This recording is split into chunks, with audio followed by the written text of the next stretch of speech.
పల్లీలు, ధనియాలు, సాజీరా, జీడిపప్పు, మసాలా దినుసులు, ఇలాచి, నువ్వులు, కరివేపాకు వేసి బ్రౌన్ కలర్ వచ్చేదాకా వేయించుకొని తీసి పక్కన పెట్టి చల్లార్చుకోవాలి. అందులోనే ఆయిల్ వేసి జీలకర్ర ఆవాలు వేసి అందులో ఈ కట్ చేసి పెట్టుకున్న వంకాయలను వేసి కాస్త మగ్గనివ్వాలి. అవి మగ్గేలోపు ఈ మసాలా దినుసులన్నీ ఫైన్ పౌడర్ లాగా గ్రైండ్ చేసుకొని అందులో పసుపు, కారం, ఉప్పు మీ టేస్ట్కి తగ్గట్టు యాడ్ చేసి 2 ఆనియన్స్, అందులోని పచ్చిమిర్చి, పుదీనా, కొత్తిమీర యాడ్ చేసుకొని కాస్తంత వాటర్ పోసి ఫైన్ పేస్ట్ లాగా గ్రైండ్ చేసుకోవాలి.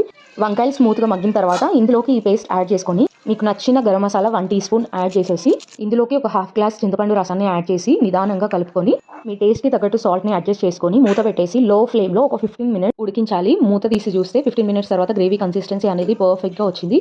చల్లారిన తర్వాత గ్రేవీ కన్సిస్టెన్సీ అనేది ఇంకా చిక్కబడుతుంది. ఇందులోకి లాస్ట్లో కొత్తిమీర యాడ్ చేసుకొని సర్వ్ చేసేసుకోవడమే.